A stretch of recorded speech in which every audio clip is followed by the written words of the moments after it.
On May 10, 1915, the President of the United States, Woodrow Wilson, gave a speech in Philadelphia before an audience of newly naturalized American citizens. He said, in part, "Other countries depend upon the multiplication of their own native people. This country is constantly drinking strength out of new sources by the voluntary association with it of great bodies of strong men and forward-looking women out of other lands. You were drawn across the ocean by some beckoning finger of hope, by some belief, by some vision of a new kind of justice, by some expectation of a better kind of life. No doubt you have been disappointed in some of us. Some of us are very disappointing. No doubt what you found here did not seem touched for you after all with the complete beauty of the ideal which you had conceived beforehand. But remember this: if we had grown at all poor in the ideal, you brought some of it with you. That is the reason that I, for one, make you welcome. If I have in any degree forgotten what America was intended for, I will thank God if you will remind me.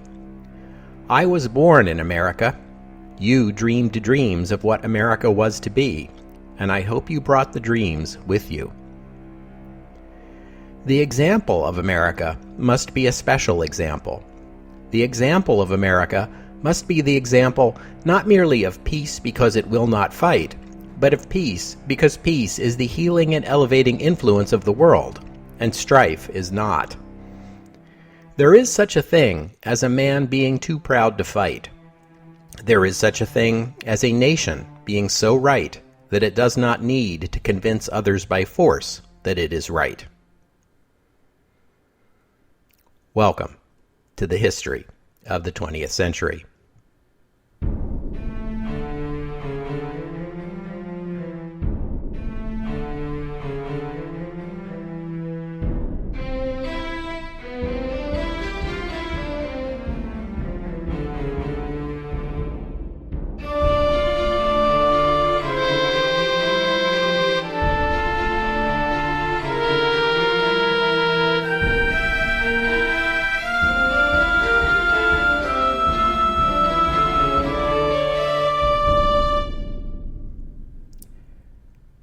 Episode 107, Too Proud to Fight. By the end of 1914, it was becoming clear to Woodrow Wilson, as it was to everyone else, that the Great War was huge and terrible, and there was no obvious way it was going to end anytime soon. Under the Wilson administration, the U.S. strove to navigate its policy of strict neutrality. But there were complications. Some of the German merchant ships trapped in U.S. waters were being bought up by U.S. owners and sent out to sea again, now as U.S.-registered ships. The British objected to this.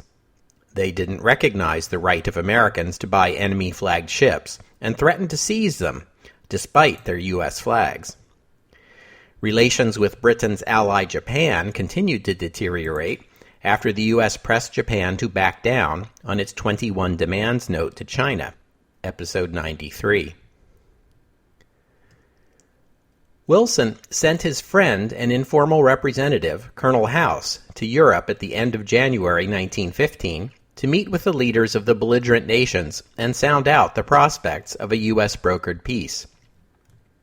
House sailed to Europe aboard Lusitania, which, as you know, is now the largest and fastest and most luxurious passenger ship still working the transatlantic run. Nothing came of House's trip, but by this time Wilson was already beginning to formulate a set of principles that in his mind would define a just and lasting peace. For there to be such a peace, Wilson decided early on, there could be no decision by force of arms, no imposed peace, especially not one under which the defeated nations were forced to make territorial or other major concessions to the victors. That would only sow the seeds of yet another war. The shorthand for this principle, peace without victory, would become Wilson's slogan. No nation must ever again be permitted to acquire new territory by force of arms. All nations must treat other nations with equal deference and courtesy, be they large or small. The manufacture of arms and munitions must be taken out of private hands, as that creates a financial incentive for war. And finally, there needed to be some international association of nations, bound by mutual agreement to enforce these principles, by making war collectively on any individual nation that failed to uphold them. On February 4th, while Colonel House was still aboard Lusitania on his way to Europe, the German Admiralty announced its war zone around the British Isles. This sparked a testy diplomatic exchange between the United States and Germany, and some American-flagged freighters were attacked during this period of unrestricted submarine warfare, despite the fact that German U-boat commanders were ordered not to fire on American ships. Still, the fact was that there were not many American merchant ships on the transatlantic routes, so those orders didn't affect the U-boat campaign much. More serious, as we have seen, was the potential problem of U-boat attacks on British ships carrying American civilian passengers. And then there was the British tightening of their blockade on Germany. In response to unrestricted submarine warfare, the British announced a total blockade of all goods to Germany, including even foodstuffs. This provoked an exchange between the U.S. and British governments, with the U.S. government objecting most strenuously to the British claiming the right to limit shipments of food even to nearby neutrals like the Netherlands or Denmark. What right did the British have to regulate trade between two neutral nations? Then came the sinking of Falaba and the death of Leon Thresher.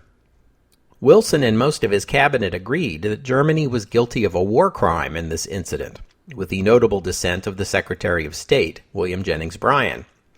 Bryan expressed the view that the U.S. government shouldn't be expected to lend its power and influence to the protection of private U.S. citizens like Leon Thresher, who make the private decision to travel into a war zone for their own personal reasons. Was it right to risk the U.S. getting sucked into the Great War on account of one man? At least, Woodrow Wilson was getting over the death of his wife Ellen. It had been quite a blow to him, but Wilson was getting back into the swing of things. In more ways than one, as it turned out. In March 1915, the 58-year-old Wilson met Edith Galt, a 42-year-old widow, descended from some of the oldest families in the Virginia Tidewater, including Pocahontas and John Rolfe. He fell in love at once, as he had with Ellen, and proposed to Edith 2 months later. Now, in those days, the old taboos against widows and widowers remarrying were breaking down, but it was still expected that there would be at least a lengthy period of mourning before you got involved in a new relationship. For Wilson to propose marriage to Edith a mere 9 months after the death of his first wife bordered on scandalous. The engagement was kept secret for some time, finally being made public in October. Woodrow and Edith married in December 1915, making him the third president in American history to get married while in office. John Tyler, like Wilson, had been widowed in office and then remarried. Grover Cleveland married for the first and only time during his first term as president. For the record, there have been no further presidential wedding ceremonies since Wilson's, at least not as of the recording date of this episode. And just in case you're wondering, Grover Cleveland was the only one of these three presidents to actually hold his wedding ceremony in the White House itself. Anyway, in the wake of the German submarine warfare declaration and the sinking of Falaba, Wilson and his administration expected more of the same as the war went on, by which I mean the occasional minor infringement of American sovereignty, an American freighter torpedoed, an American shipment blockaded, the occasional death of an American citizen. Wilson worried what the cumulative effect of this steady drip of insults might do to American public opinion, and spoke publicly of the necessity of America standing firm on its principles. America first, he said, coining a slogan that ironically would later be used against him by the Republicans, and not only against him. Then came May 7th, 1915, and a challenge to his arm's-length neutrality. Wilson could not have foreseen the sinking of Lusitania. We covered this event last time, but let me reiterate how shocking and how sad the losses were, and how they brought up unhappy memories of the Titanic disaster. But while Titanic had been a terrible accident, or at worst, the result of carelessness and overconfidence, Lusitania was the consequence of a deliberate policy of one of the world's great powers. And if you'll allow me to indulge in a moment of personal reminiscence, May 7th, 1915 also happens to be the day my paternal grandfather died. Not that he was aboard Lusitania or anything, it was just a coincidence, but there it is. Anyway, there was shock and outrage expressed in every quarter in the United States. Now, you may be wondering at this point, didn't Mark tell us that this was an era far more tolerant of violence than our society is today? Didn't King Leopold's soldiers kill Congolese by the thousands, and yet it took a concerted campaign to make the world take notice? Weren't factory workers and miners dying on the job, or being shot and killed by soldiers for going on strike? And yet the deaths aboard Lusitania sparked so much fury. What's the deal here? Well, this is a good question. The answer is that although it's true that this society condoned forms of violence we would find intolerable, and that human life was in many ways less regarded then than it is now, this case was different for a couple of reasons.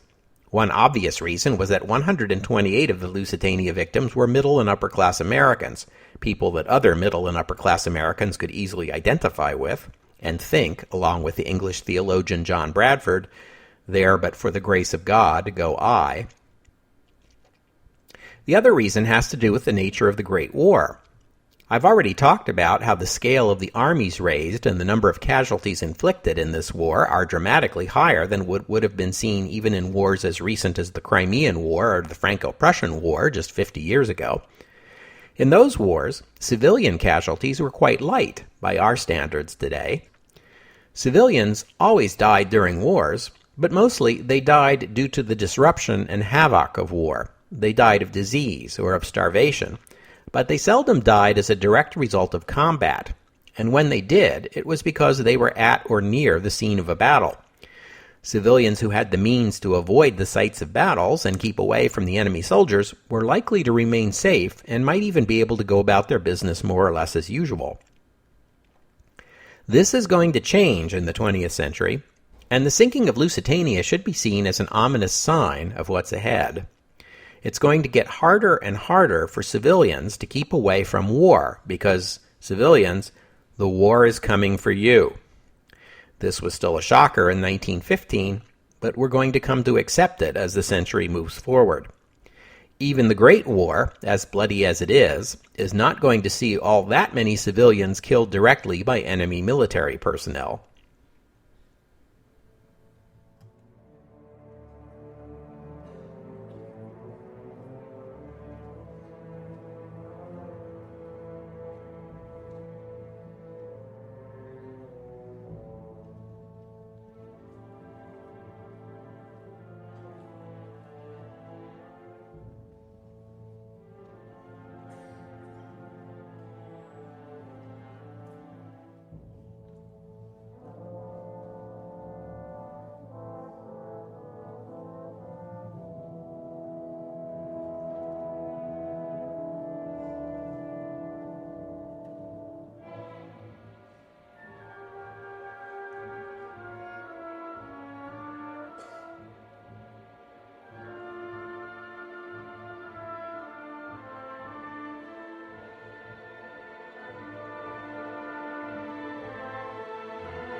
When I was young, and they taught me this history, they linked the sinking of Lusitania directly to the U.S. entry into the Great War.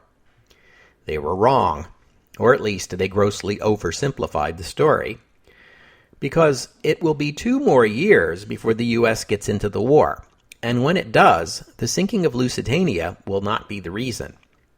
But the sinking of Lusitania was the first step down the road, the first chapter in the story that leads to American involvement in the war. It was a Friday in Washington, D.C. when the news came to Wilson in the White House. He was preparing to go out on a round of golf when the first cables came. He canceled his golf game and stayed in the White House to await more news. That evening, he was seen strolling the streets of the Capitol alone, lost in thought, seemingly oblivious to the fact that it was raining. American public opinion was critical of the Germans, but only a handful of America's thousands of newspapers called for war. Even Theodore Roosevelt wouldn't go quite that far, although he was outspoken in his criticism of Wilson's policy toward Germany, going so far as to say that if Wilson had dealt with the Germans more firmly the first time they had torpedoed an American freighter, the Lusitania victims would still be alive.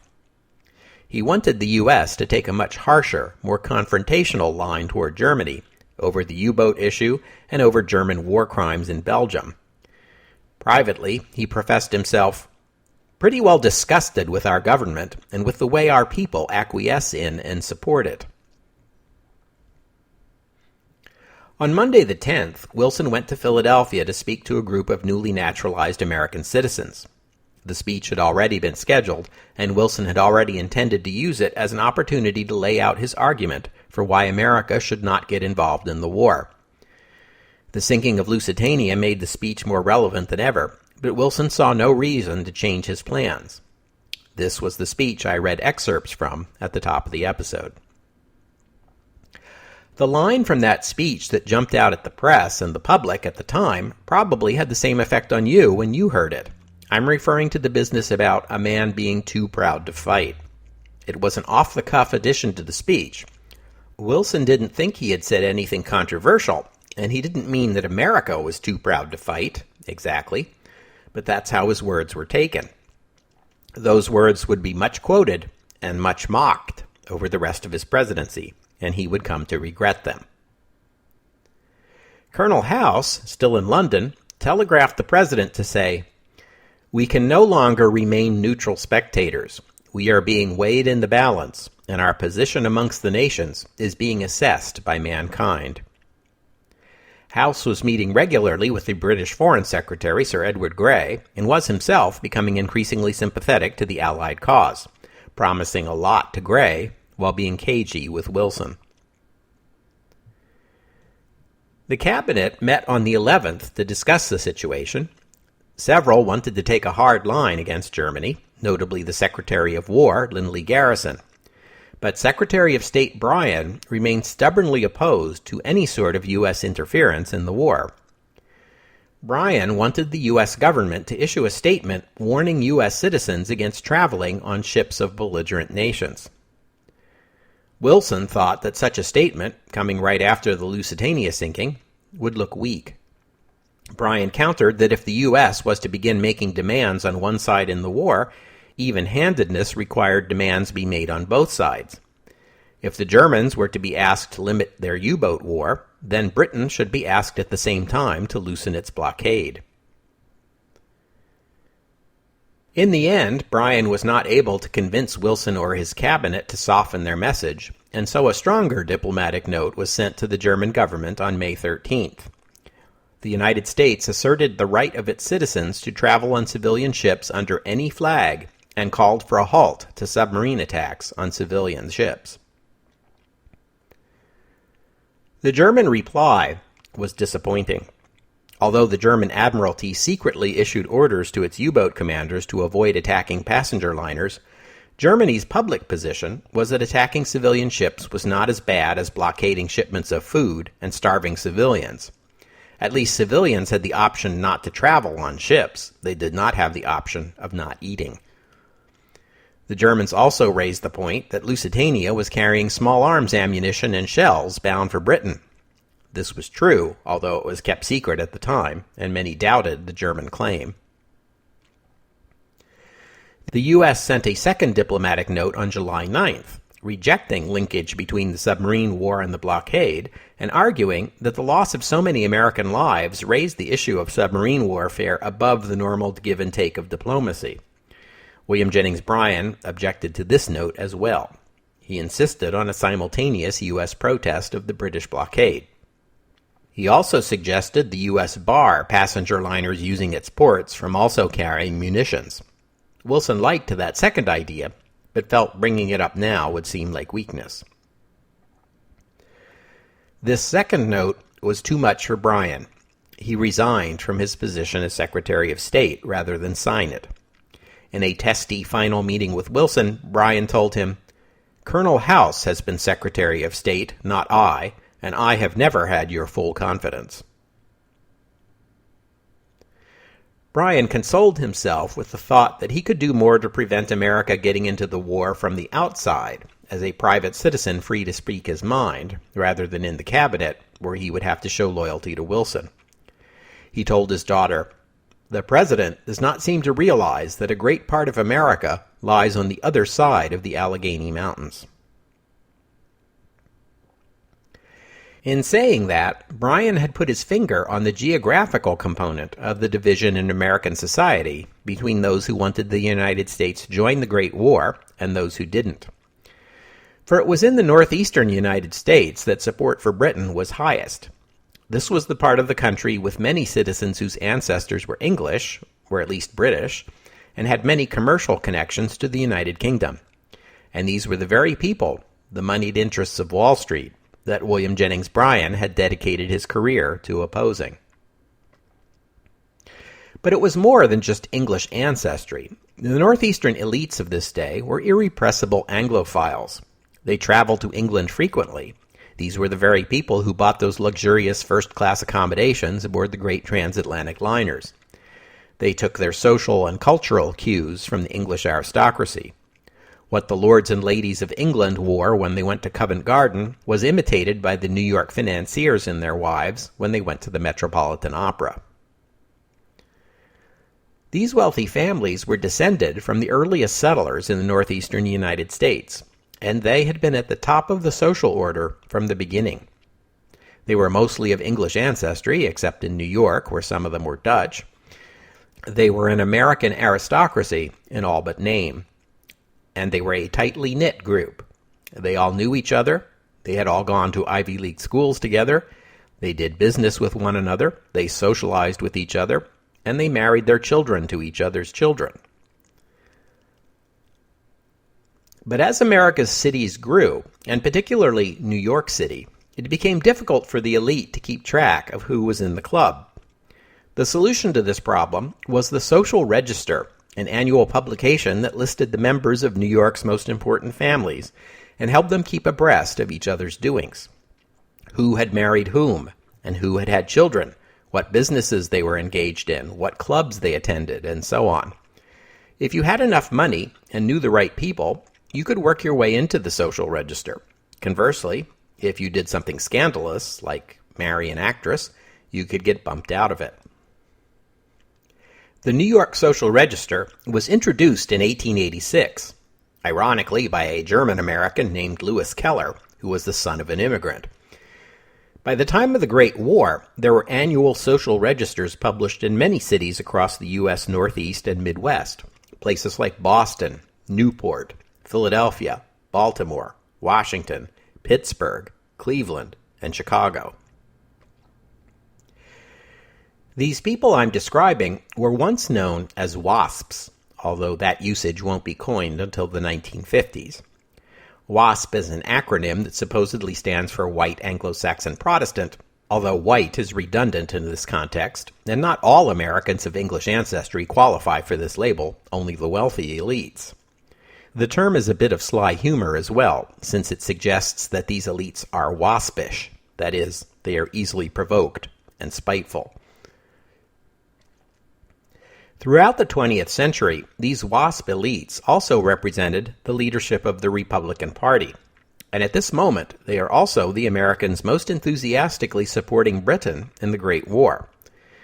They are also the Republican leaders who were never more than lukewarm about supporting Theodore Roosevelt, even though he's one of them. These are the people who prevented Roosevelt from winning the 1912 Republican nomination for president, despite his impressive showing in the primaries. But the outbreak of the Great War is changing the dynamics of the Republican Party. The war is bringing out Roosevelt's old jingoism. He wants America to take a far harder line with Germany, while at the same time his progressive zeal of a few years ago is waning. The way is clearing for a reconciliation between Roosevelt and his party. Roosevelt is well aware of this and is already mulling over a 1916 run for president against Wilson. He is at this stage only 56 years old, 2 years younger than the incumbent. But what about those people on the other side of the Alleghanies that William Jennings Bryan was talking about? Southern Democrats are the portion of the Democratic coalition most likely to be pro-British, since a lot of them are also descended from British immigrants. At least, that was the case until the British government alienated their strongest Democratic supporters by declaring cotton exports to Germany contraband. Fortunately for the British, Sir Edward Grey's understanding of American politics was sufficiently acute that he saw the problem and pushed for his government to compensate Southerners for the lost business by buying up much of the U.S. cotton crop itself. As for the rest of the Democratic coalition, well, when you look farther west, into the Midwest and beyond, in the wide-open spaces of America's farming communities, what you find there are a lot of German Americans and Scandinavian Americans. They are poorer than the WASPs, and they lack the political clout of the WASPs, but they also lean more toward Germany. You may be surprised to learn that there are more Americans of German ancestry than of any other ethnic background, including English. This is not obvious, partly because German Americans have historically been quick to assimilate and sensitive to accusations that they aren't real Americans.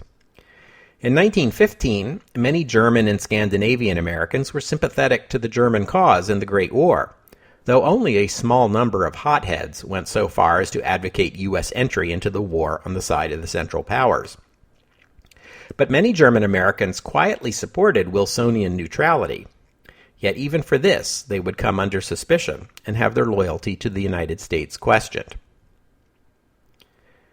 And then there were the Irish Americans. Many Irish Americans are descended from people who fled their homeland because of famine and poverty, at least some of which could be blamed on British misrule. These Irish Americans remembered. There was probably more opposition to British rule over Ireland among Irish Americans than among the Irish of Ireland. Like the German Americans, though, only a relatively small number would go so far as to push for the U.S. to ally with Germany and punish Britain. But much larger numbers were unenthusiastic about America going to war to rescue Britain from what some might see as the consequences of her imperial arrogance. Both of these communities, German Americans and Irish Americans, would come under a lot of criticism for their lukewarm attitude toward intervention in the war, and much of this criticism would come from the Eastern Blue Bloods. The American writer H.P. Lovecraft, as blue a blue blood as they come, wrote harsh essays condemning Irish Americans and German Americans during this period. And on October 12, 1915, Theodore Roosevelt gave a famous speech in New York in which he condemned what he called hyphenated Americans, saying in part, "For an American citizen to vote as a German American, an Irish American, or an English American is to be a traitor to American institutions. And those hyphenated Americans who terrorize American politicians by threats of the foreign vote are engaged in treason to the American Republic." He also named English Americans in there in a bid to sound reasonable, but everyone knew who he was really talking about. It's telling, I think, that in these debates, German Americans and Irish Americans are assumed to support neutrality out of base motives of blood loyalty set above honorable patriotism. Can't someone support neutrality out of an honorable patriotism? Conversely, WASP support for intervention is framed as an act of patriotism when it could just as easily be interpreted as putting ties of blood above love of country. Funny how all this works. And all of this put Woodrow Wilson in a difficult position, squeezed in between the interventionism of the bombastic, pugnacious Theodore Roosevelt and the militant neutralism of the homespun, Bible-thumping William Jennings Bryan. And the fact that both these men were veteran campaigners who likely still harbored presidential ambitions added an awkward political dimension as the 1916 presidential election approached.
When the German reply to the second diplomatic note came, it was also unsatisfactory.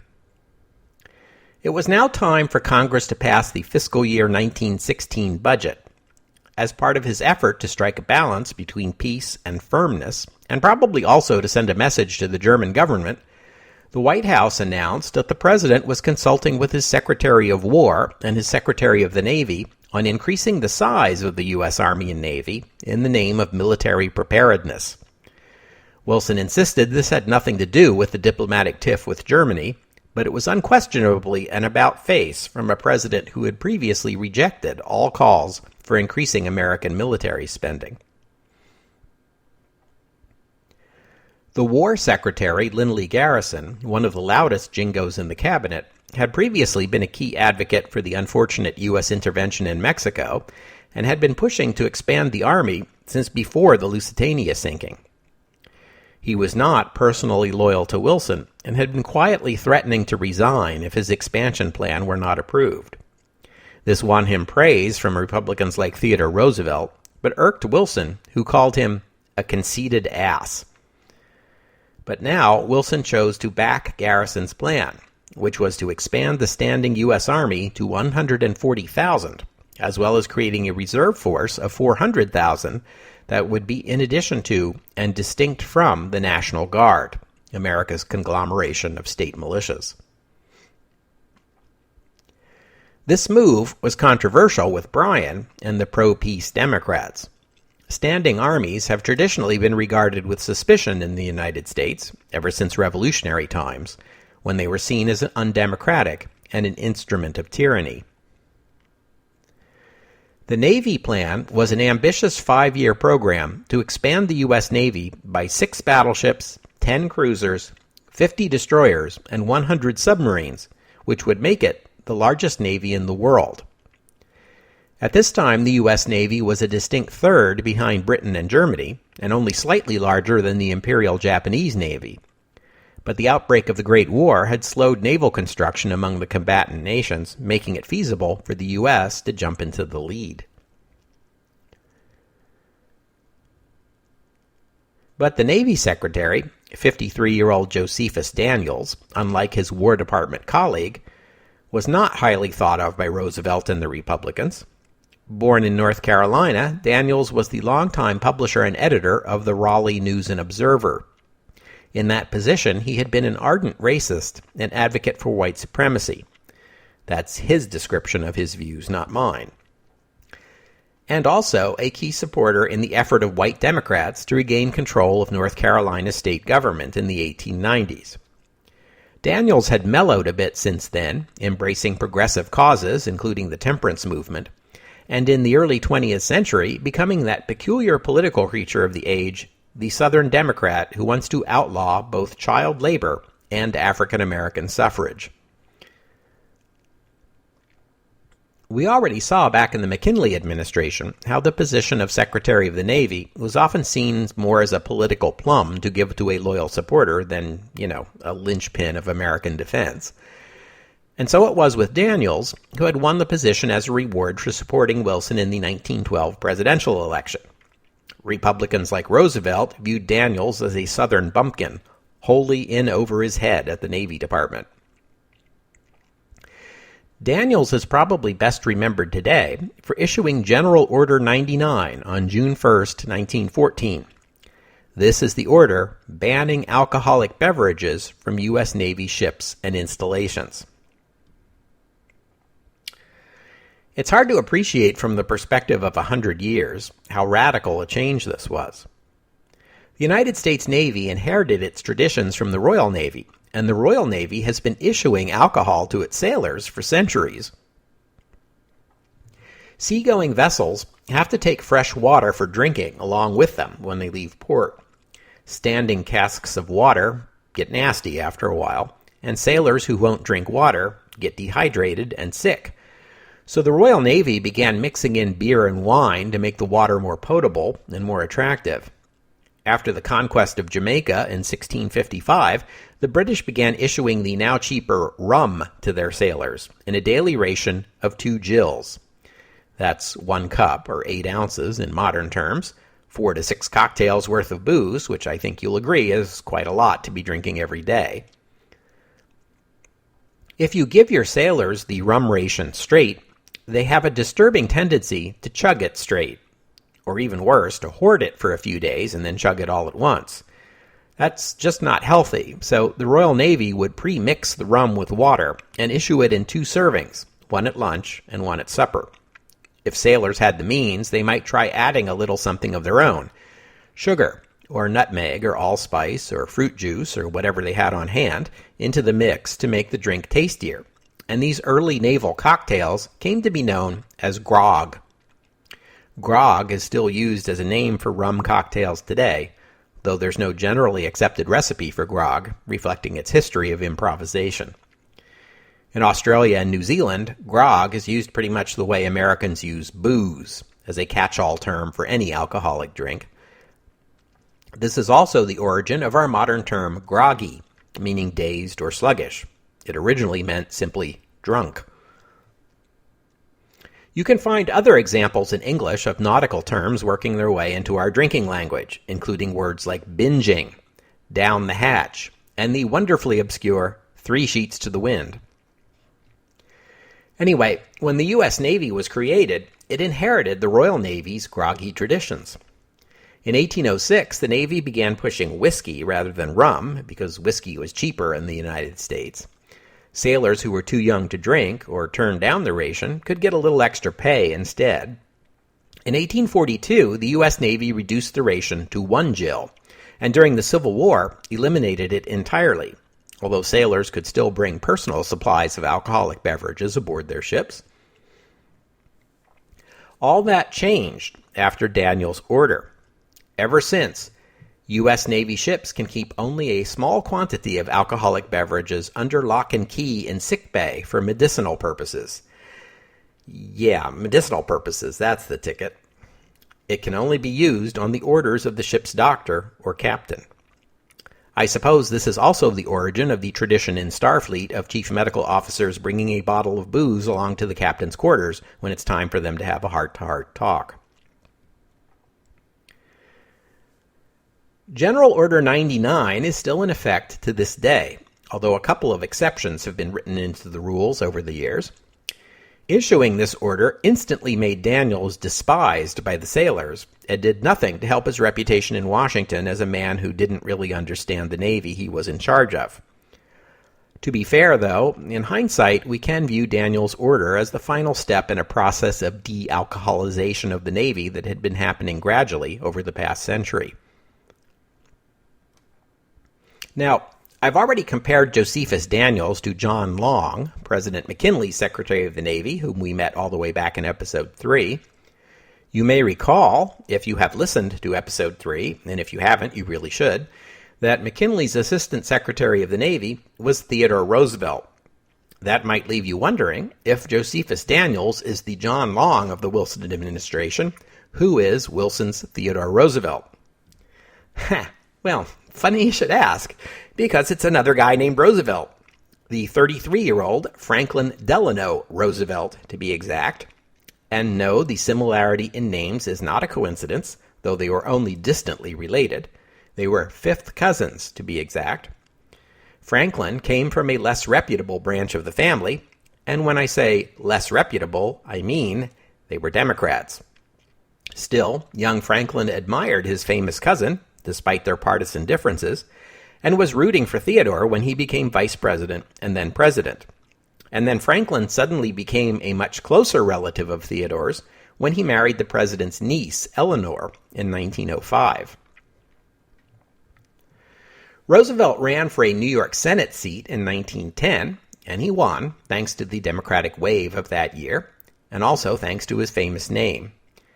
He supported Wilson in the Democratic nomination process in 1912 and continued to support Wilson in the general election, despite Uncle Theodore's third-party campaign. The job of Assistant Secretary of the Navy was his reward. A lot of people in Washington saw Franklin Roosevelt as a dilettante and a fop, no more qualified to be running the Navy than Daniels. But that was selling him short. Although Franklin Roosevelt never served in the armed forces, he had a keen interest in naval warfare and had read widely on the subject. Inspired by the example of his uncle-in-law, he tried to assert himself in the Navy office. But Daniels wasn't as easy to snooker as Long had been. Perhaps Daniels listened to episode 3. Maybe you should too, if you haven't yet. Franklin Roosevelt also acted as a back channel, keeping Uncle Theodore informed about the goings-on in the Navy Department. Daniels and Wilson had an inkling that this was going on, but they let it slide. No doubt they reasoned that letting the elder Roosevelt know what was actually going on in the Navy Department was better than keeping him in the dark and leaving him to his own imagination. On July 21st, the U.S. sent its third diplomatic note to Germany, rejecting the German reply to the second, and informing the Germans that America would regard any further surprise submarine attack on a civilian vessel as an unfriendly act. This was just short of an ultimatum. The wheels of diplomacy ground on, and the State Department awaited a German reply. They were still waiting almost a month later, on August 19th, when a German submarine sank the White Star liner Arabic, killing 44, including 2 Americans. That incident reminded everyone in America of Lusitania and reopened the unsettled debate on how to respond. There were calls for Wilson to call a special session of Congress, which might have led to a declaration of war. Wilson refused and racked his brains for a couple days until he hit upon the expedient of leaking to the press that his administration was seriously considering breaking diplomatic relations with Germany. That would have been just one step short of declaring war. He then had his new Secretary of State, Robert Lansing, meet with the German ambassador to discuss with him how serious the situation had become. It worked. The German Chancellor, Theobald von Bethmann-Hollweg, quite sensibly judged that Germany's U-boats were too few to take a real bite out of British merchant shipping, certainly not enough to outweigh the serious consequences of pushing the United States into the arms of the Allies. On August 27th, he persuaded Kaiser Wilhelm to order a halt to submarine attacks on neutral-flagged merchant vessels. That effectively meant all merchant vessels, since the British could always fly a false neutral flag, and it would be too difficult for a U-boat commander to tell the difference. The Germans announced their new policy and offered an indemnity, although they stopped short of apologizing for the sinkings of Arabic and Lusitania.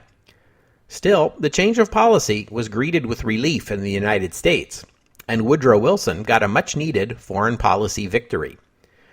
For the time being, at least, his policy of strict neutrality and firm but patient diplomacy had gotten real results. He had changed German policy, without a war and without a threat of war. Okay, maybe a little bit of a threat.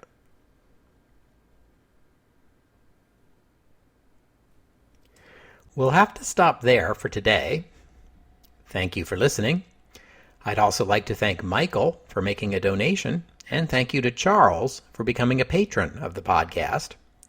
You can find links for donations and for the Patreon page at the website, historyofthe20thcentury.com. You can also leave a comment and let me know what you thought of today's episode. I'm back from my week off, only I came down with the flu during my week off, which kind of put the kibosh on the whole doing extra work and catching up thing. Oh well, so it goes. My voice is still a little ragged. I don't know if you can hear it or not, but it is. As always, I will keep plugging along as best I can. We'll be on for the next 3 weeks, and then I'll take off Easter weekend, and we'll see how it goes from there. And I hope you'll join me next week on the history of the 20th century as we look back to Europe, where women's groups are making their bid to end the war, and Germany is about to unleash yet another terrible weapon. This isn't war. Next week on the history of the 20th century. Oh, and one more thing. Woodrow Wilson and Edith Galt married in a private ceremony at the bride's home in Washington on Saturday, December 18th, 1915. After the reception, they took an overnight train to Hot Springs, Virginia for their honeymoon. The following morning, at the honeymoon destination, a Secret Service agent caught the president in the act of dancing a jig by himself while singing, "Oh, you beautiful gal, you great big beautiful gal." The honeymoon lasted 3 weeks. The newlyweds played golf, they went on automobile rides, and they took long walks. On January 2nd, 1916, though, came the news that a German U-boat had sunk the British passenger liner Persia, killing 2 Americans. The honeymoon was cut short, and the couple returned to Washington.